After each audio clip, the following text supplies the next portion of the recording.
ফরজ করে কাবা শরীফে যায়, মক্কা শরীফে যায়, মদিনাতুল মুনাওয়ারা যায়।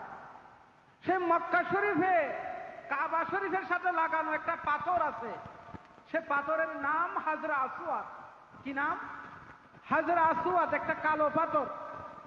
হযরত উমর রাদিয়াল্লাহু তাআলা আনহু বলছেন, ওরে কালো পাথর, তুমি তো একটা পাথর, আমি তোমাকে কেন চুমা দেব?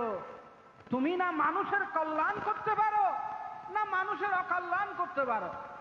পাথর কি মানুষের কোনো উপকার করতে পারে? বলেন, পারে?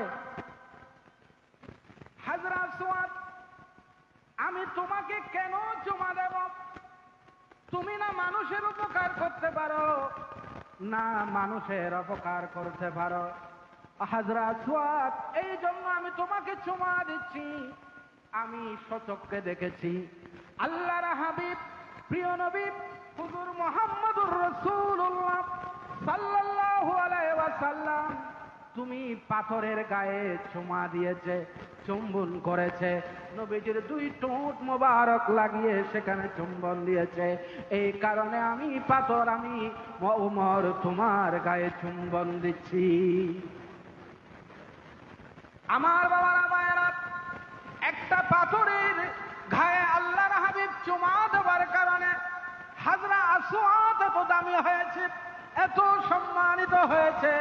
কোন গুনাহগার মানুষ যদি হাজরা আসওয়াদে চুম্বন দেয়, সাথে সাথে হাজরা আসওয়াদ ওই গুনাহগার ব্যক্তির গুনাহগুলো চুষে নেই, গুনাহগুলো জর্জর করে জ্বলে যায়।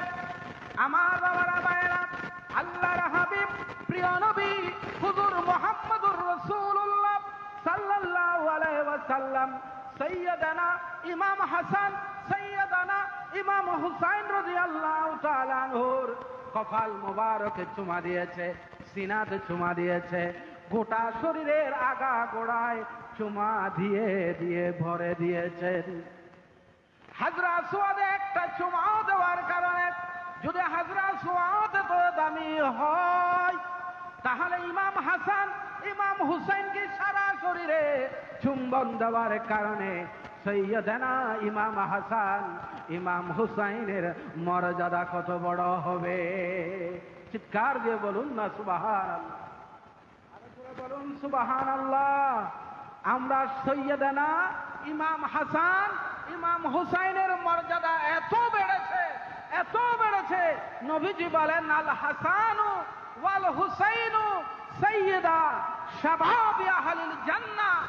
শোনো, আমার নাতি ইমাম হাসান এবং ইমাম হুসাইন এটা সাধারণ কোনো নাতি নয়, এরা জান্নাতের প্রেসিডেন্ট হবে।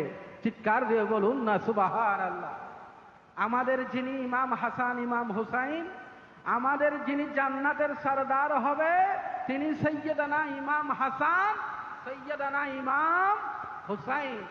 সেই আহলে বাইতের স্মরণে আল হাসনাইন মিশন বাংলাদেশের উদ্যোগে প্রতি বছরের মতো শাহাদাতে কারবালার মাহফিল অনুষ্ঠিত হচ্ছে। আল্লাহ তাআলা এই মাহফিলকে কবুল আর মঞ্জুর করুন। ওয়া আখিরু দাওয়ানা আনিল হামদুলিল্লাহি রাব্বিল আলামিন। আপনারা সবাই নামাজের প্রস্তুতি গ্রহণ করুন, সবাই জামাতে আপনারা নামাজ পড়বেন। নামাজের পরপরেই ইনশাআল্লাহ আমাদের মাহফিল আবার আরম্ভ হবে। আসসালামু আলাইকুম ওয়া রাহমাতুল্লাহি ওয়া বারাকাতুহু।